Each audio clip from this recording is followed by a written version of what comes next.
Pourquoi Dieu permet-il des tremblements de terre, des tornades, des ouragans, les tsunamis, les typhons, les cyclones, et les glissements de terrain et autres catastrophes naturelles?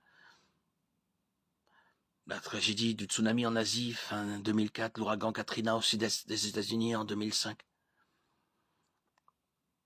et le cyclone au Myanmar, en Birmanie, en 2008, en ont mené beaucoup à remettre en question la bonté de Dieu. Il est regrettable que les catastrophes naturelles soient souvent appelées actes de Dieu, alors qu'on ne porte pas au crédit de Dieu les années, décennies, voire siècles de bonnes conditions météorologiques.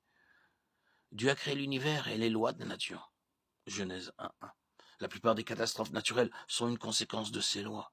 Les ouragans, typhons et tornades sont la conséquence de la collision de différentes zones climatiques.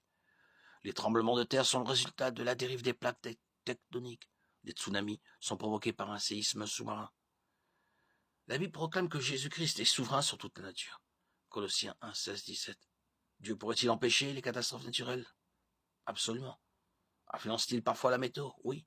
Comme nous le voyons dans Deutéronome 11, 17 et Jacques 5, 17, Nombre 16, 30, 34, nous montre que Dieu provoque parfois des catastrophes naturelles pour juger le péché. L'Apocalypse décrit de nombreux événements qu'on pourrait certainement qualifier de catastrophes naturelles.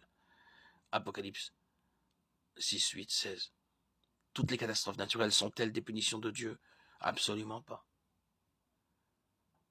De la même manière que Dieu permet aux hommes mauvais de faire le mal, il permet à la terre de refléter le péché. Romains 8, 19, 21 nous dit, de fait, la création attend avec un ardent désir la révélation des fils de Dieu. En effet, la création a été soumise à l'inconsistance, non de son propre gré, mais à cause de celui qui l'y a soumise. Toutefois, elle a l'espérance d'être, elle aussi, libérée de l'esclavage de la corruption, pour prendre part à la glorieuse liberté des enfants de Dieu. La chute de l'humanité dans le péché a eu des conséquences sur tout, y compris sur le monde dans lequel nous vivons.